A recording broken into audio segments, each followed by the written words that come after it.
Well, good afternoon, everyone. We are about to get started.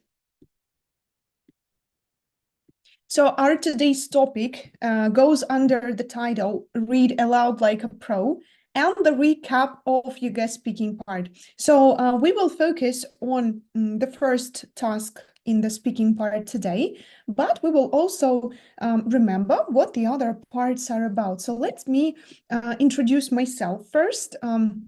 So my name is Polina. I teach at the Institute of International Education. My subjects are grammar, academic English, and home reading. I have some certifications related to the language acquisition, as well as teaching qualifications that have been proved on the international level. And of course, as our life is dynamic, and developing, apart from the past, I may well talk about something that I am inspired to do right now, and that is, of course, ensuring that my students get the best results possible. That was just a bit about me. Now to our plan. So today we will start with a short quiz on the structure of the speaking part. So I will ask you some questions, and you may type in the chat what you think the right answer is. Then some basic information on the speaking part as it is, strategies on the task's completion. Upon that, we will practice a little bit. I have prepared some tasks for us today to practice reading aloud. Then reflection.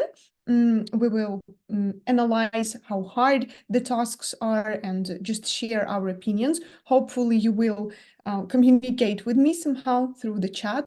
I am hopeful for that. And finally, we will discuss some questions if you have any by the end of our today's workshop. So my first question is to you. Yeah, how many tasks are there in the speaking part? So we talk about the speaking part of ЕГЭ. Maybe you remember how many tasks there are. 1 task, 2 tasks, 3, 4, 10 in the speaking part. You can use the chat if you know the answer. And if you don't, you can also use the chat and just text what you think. Okay, receiving the answer 4. This is the correct number of tasks. So indeed, there are 4 of them. The next question would be what the maximum number of points we can get is. So for speaking, for like the whole speaking, how many points can we get?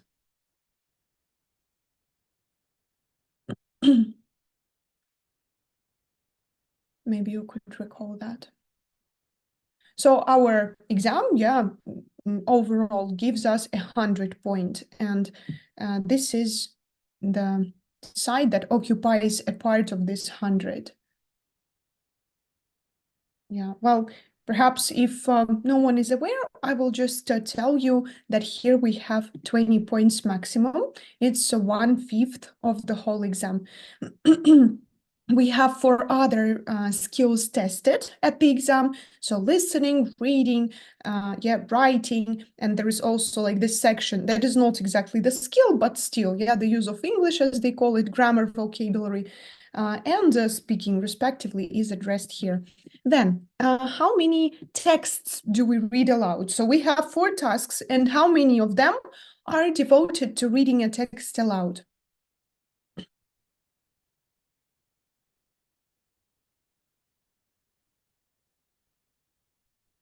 Maybe we read like 2 texts or 3 texts or just 1 text or no text at all. Yeah, just 1. Okay, totally correct. Then how many points can we get for part 1? Okay, so here we have our text. Yeah, how many points can we get maximum for reading it nicely?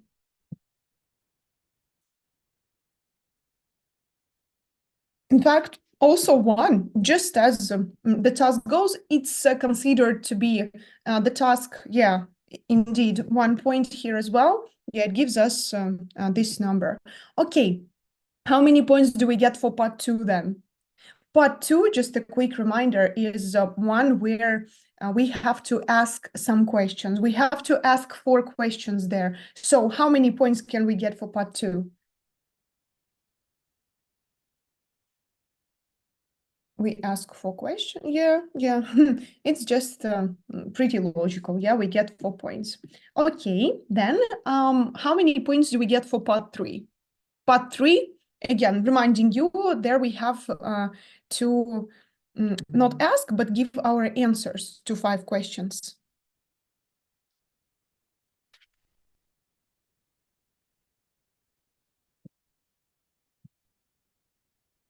So for part 3, yeah, as we have 5 questions there, we receive 5 points maximum. Then for part 4, this is the most sizable part. It gives us 10 points, but this part is not addressed on our today's workshop. It's, yeah, I guess something that has been addressed already. So here we have 10 points. It's the monologue, yeah, where we have to choose a picture and describe it. So let us move on to the first part, that is information on the tasks. Yeah, so in terms of the first, we have already mentioned that we read one text only. We can get 1 point maximum for this part. And in terms of preparation, we have 1.5 minutes to get ready. So we read in silence. Yeah, we read in our minds. And then we have 1.5 minutes to speak. So we read the text aloud. That's basically, in a nutshell, the first part. The second part, there we have an advertisement and 4 questions that we are asked to ask. So there is like a context. Yeah, we have the ad and we should ask 4 questions. 4 points maximum. One severe mistake is equal to a withdrawal of 1 point. So severe mistake is like the concept of a mistake being, that the mistake that makes it impossible to understand you, I would put it this way. Yeah, so that prevents the listeners from understanding. Then 1.5 minutes to get ready as well, and 20 seconds per question. Then the third part, here we have an interview with us being participants. So we hear an electronic assistant who asks us some questions, 5 of them. We should answer them within 40 seconds per question. Here we don't have any preparation time because we will hear a recording. This electronic assistant asks a question. We have 40 seconds, yeah, and we give our answer during these 40 seconds. And of course, 5 points maximum here, because we have 5 questions. Every question is assessed as either 0 or 1. Part 4, a monologue. I've already mentioned that. We have 3 pictures to choose from. 1.5 minutes to get ready for the description, 2 minutes to speak. Here we get 10 points maximum. That is the most sizable part of the speaking as it is. Then 3 criteria of assessment here. The criteria go as follows. The first is communicative achievement. So this is basically how you address the task, yeah, whether your answer corresponds with the task. Then here we get 4 points, yeah, maximum. Then organization is about the connectedness of your speech, whether you use some like linking devices, yeah, and whatnot. 3 points maximum. Language, grammar, vocabulary, whether it is rich and whether you make mistakes there. Then when it comes to our major focus of today's conversation, so the first speaking part, I have prepared some tips for you here. So rather, these are the more general pieces of advice. So first, what is advised to us, yeah, as readers, is to read the text without unnecessary pauses. So here you may have a question. What pause is to consider unnecessary? Yeah, which pause, well, if I have several, yeah, to choose from, is to be unnecessary, and which pause is necessary? Yeah, if I like have a selection of some kind. Unnecessary stands for the notion of a pause being unjustified. So, for example, when do we usually make pauses? Yeah, in our natural speech, even in Russian, if we think about it. we usually make a pause when we end our statement or a sentence, yeah? Then we make a pause. But if you make a pause somewhere in the middle of the sentence where there is no comma, no full stop, then it's unnecessary. That is something that defines a pause as an unnecessary one. Then, minding the stress. Stress is not only about how we can feel sometimes, yeah, oh, I have so much stress these days. No, it's not about that. When we talk about pronunciation, stress is how we highlight some certain parts of words and sentences. So here, polysyllabic words are long words, yeah, that have several syllables in them. And yeah, of course, it's harder to put the right stress there, but it's possible. So we're advised to do that. Then paying attention to the intonation in questions, in affirmative sentences. Yeah, affirmatives are just sentences. In questions, in different types of them, the intonation will be different. Like if you have a yes/no question, then it will go up, yeah, rising intonation. If that's an information question, like where do you work, it will go down. Then in affirmatives, the more natural one is either to leave it like neutral or for the intonation to also go down. Then making pauses among sentences, what is meant here is where the full stops are present, we should make a pause, yeah? So that's just the natural piece here.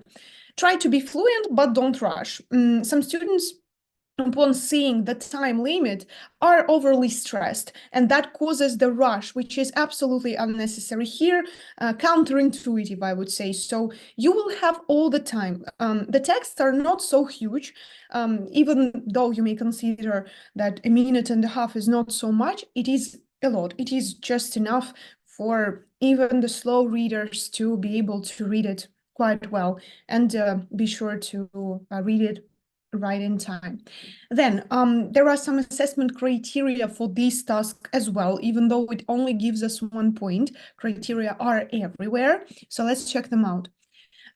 So here is just a description of an answer that can get 1 point, yeah, the maximum here. Speech is easily perceived, unjustified pauses are absent, sentence stress and intonation contours, punctuation of words without violations of the norm. Not more than 5 phonetic errors are allowed, including 1 or 2 errors that distort the meaning. So here it's just a general description, right? But I have highlighted distort the meaning. Again, I mentioned today a bit earlier that some mistakes are like more important than the others. Important, I mean, in terms of whether they can cause minus point, yeah, or they will leave you just with the maximum number of points. So phonetic errors are distinguished from these severe so-called mistakes, and I will specify how they go. So again, yeah, mistakes, severe and minor. So if we make severe mistakes, we risk getting 0 points for this task, because even if we make 2 severe mistakes, we still get 0. So we should be really careful with them. What are these severe mistakes? Severe mistakes are related to sound substitution. So, for example, you have a train word, yeah, a word train, like some means of transport, I mean train, but you read it as, I don't know, train or tron. So it's like a severe substitution, yeah, completely different sound there. Wrong placement of pauses in speech. Again, that's what I've mentioned about sentences, like you read a sentence and you make a pause somewhere in the middle of this sentence. That doesn't work like in your favor, yeah, it doesn't play in your favor, because it's better to make pauses where they should be, where there should be some. Then in terms of the minor mistakes, I have outlined them in the left side of this slide. You may well observe them. So minor mistakes, yeah. Minor is small, like something that is not so significant, I would put it this way. So for instance, about lists. Lists are like some enumerations, yeah, synonymous thing here. For instance, I like all seasons. Summer, autumn, spring, and winter. Yeah, so here my intonation was not the best, but my points will not be withdrawn for such an intonation if I read a text with such, yeah, but it should be rising. Like if you enlist something, your intonation should go up according to the rules. Of course, here we may argue that, okay, if I do not intend to raise my intonation, that's like my right yet to play with my intonation, but there are just some general recommendations there. Of course, it's up to you. It's up to your intention. That's why this mistake is not severe. It's a minor. Then intonation in affirmative statements that should be falling. Well, that's just natural. When we finish a sentence, our voice goes down. Yeah, we don't ask a question. We just make a statement. Then wrong sentence stress. So stress is something that characterizes not only words, but also sentences. And regarding sentences, we talk about such things as the keywords, yeah, usually in sentences. They are stressed. I mean, nouns, adjectives, adverbs, verbs, these are usually the stressed words in sentences. Then our favorite, maybe for some not so favorite sounds, such as the, w, h, yeah, not like Russian strong h. In English, they have this only like breath out, yeah, that you make. So it's like then ng, that is the combination of g and n, and sound, yeah, like bird or in this word, yeah, as exemplified.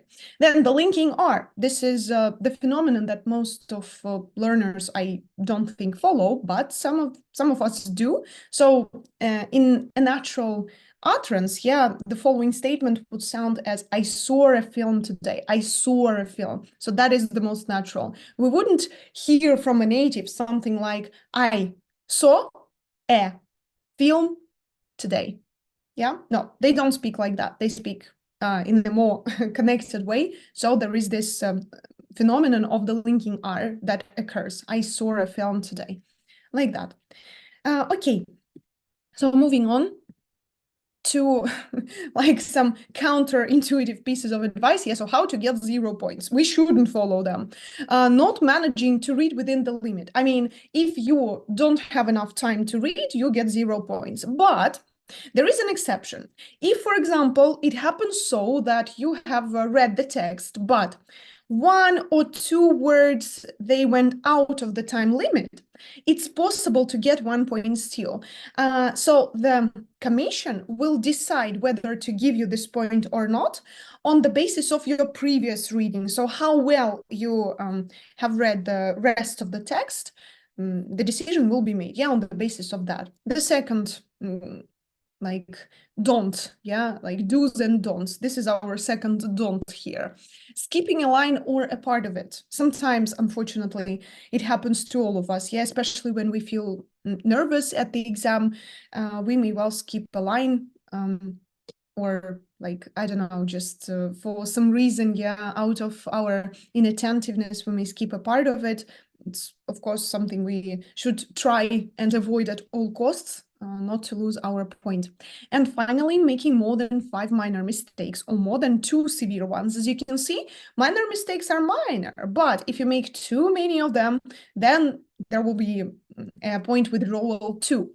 But with severe mistakes, it's different. We make only 2 and we get 0, unfortunately. So let us now practice. You may read just for yourselves. Yeah, I will give you some time to first get ready, a minute and a half. Then I will provide my interpretation of reading this text.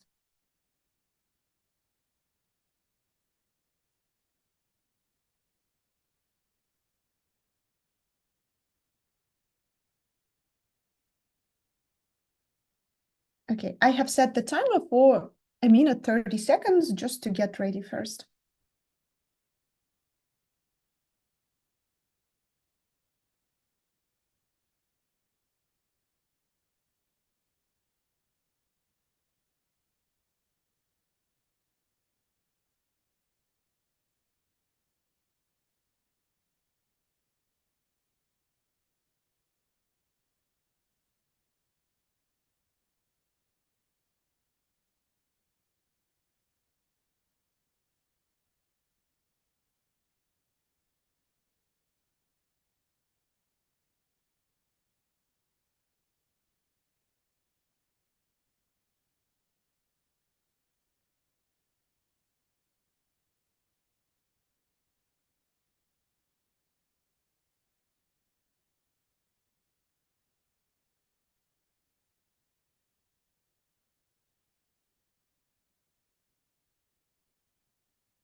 So the time for preparation is up. Now I'm going to read this text. Perhaps you will also like have a similar kind of reading, yeah, just to check yourselves in terms of the pronunciation of some words. So the Stone Age man used natural glass. He found it by chance. He used it to make weapons, ornaments, and money. Then people learned to produce glass. We don't know much about how it happened. They say that Africa was maybe one of the original centers to make glass. Ancient traders sold glass in the Mediterranean countries. Egypt was one more country where people could make glass at an early time. The first glass object was created around 3500 BC in Egypt. We know for sure that this industry was very popular in Egypt. The Egyptians learned to press glass into molds. In the 1st century, local craftsmen discovered how to blow glass. Before that, glass was very expensive. Only really wealthy people could buy glass. Thanks to this invention, everyone could afford it. Egypt produced a lot of glass things. We can still see some of them in museums. So maybe if you had some questions about the numbers, yeah, this is our pet peeve. Sometimes we get a bit confused here. BC is like before Christ, yeah, but you just read it as BC. Then what else could arise? Some difficulty here. Mediterranean. It's a pretty challenging word to read, yeah. So you can maybe take a note for yourself on how to read this word, Mediterranean. Then Egypt sometimes, unfortunately, gets confused. So ancient, perhaps.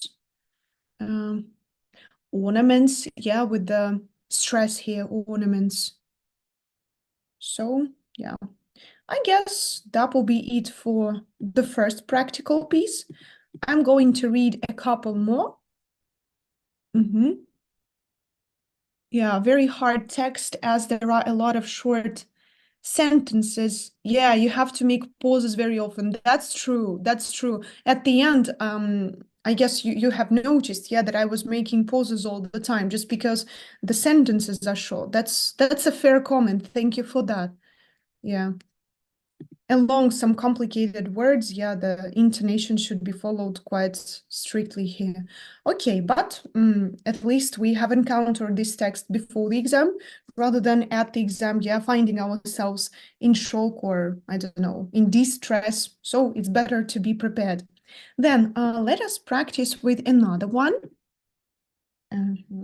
So I guess this one should be easier. Yeah. Let's also take a minute and a half just to analyze the text a bit.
Three, two, one. Okay.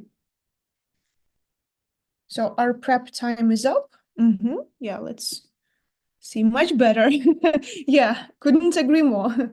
Yeah, here we don't have numbers, we don't have such complicated words as we did in the first one. So yeah, that's true. Let's see. Electricity has changed our life in many ways. We can now stay up longer and devote more time to work, studies, or entertainment because we don't depend on the daylight anymore. Still, lighting your home needs energy, and you should never forget about energy-saving measures in your household. If you want to run an eco-friendly household, an important thing is to invest in the right light bulbs. Energy-saving light bulbs are more efficient than the old ones. They have actually been in our shops for a long time, but it has taken people much time to come round to the idea. Energy-saving light bulbs are slightly more expensive than ordinary ones, but they are certainly not a waste of money. Such light bulbs use much less electricity, thus cutting your electricity bill down. They also last longer, which means you don't have to spend money replacing them. One energy-saving light bulb can substitute 6 ordinary ones.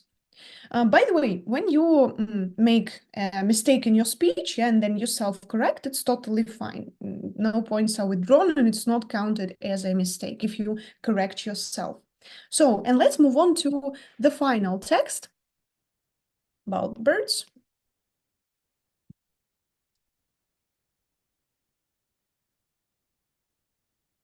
Also some time to analyze.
That's not our timer. If you've heard a notification, we have some seconds left.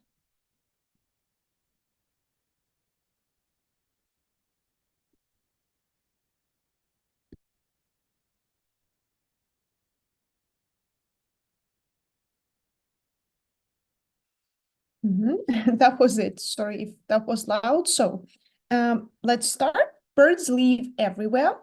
They vary from pigeons in big cities to penguins in the Antarctic. However, all birds have similar features. For example, they all have wings. Still, not all of them can fly. All birds also have feathers. In fact, birds are the only living animals that have feathers. Birds build nests in which female birds lay eggs. Birds are warm-blooded. It means that their body temperature stays about the same. It doesn't depend much on the temperature of their surroundings. Mammals, including humans, are also warm-blooded. Birds have always fascinated people. Many people keep birds as pets. We also enjoy watching them in the wild or at zoos. In addition, farmers raise chickens, ducks, and geese for their meat and eggs. Also, some people are quite fond of bird hunting. Here we did have some short sentences as well, but we didn't have big numbers, some complicated words. So this was like the moderate level, I guess. The first was top of the challenge, the second the easiest, and this ostensibly would take the second place. So that's about it. How hard do you think the task is? The first speaking task from 1 to 10. 10 is very hard, 1 is not hard. You can put the number in the chat, how you feel about this task. 7, I mean, the first task, the text that we have read today, just the task about reading the texts. 7, so still pretty challenging. Okay, 1, okay. A piece of cake for Alexei. That's nice. I mean the texts, 9, so some challenges there still. Okay, so before the exam, you may make voice recordings of yourselves also, in order to then self-check, maybe in terms of some hard words, practice numbers in order not to stumble upon them, because sometimes our reading goes smoothly, and then when we see a number, yeah, we're like, I gotta remember how to read it. So yeah, it's better to polish your numbers, yeah, in terms of reading. Okay, how useful was our today's workshop for you? So from 1 to 10, maybe it helps you remember the structure of the exam, or to practice a little bit, to remember how to pronounce some words. Also from 1 to 10, how useful was the workshop? 10. Oh, thank you so much. Feedback is everything. Yeah, 10. Thanks a lot. Thank you also for participating and providing feedback. Okay, so do you have any questions probably on the speaking part?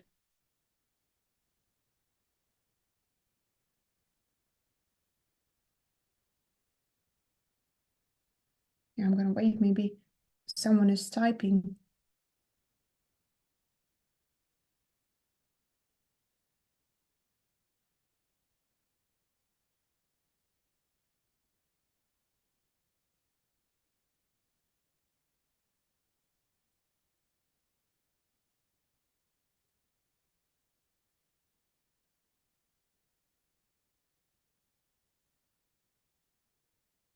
Okay, so no one appears to be typing. Yeah, then I assume there are no questions. So let's move on then to the final piece. Here are some of my social networks. You may join them if you want to stay in touch.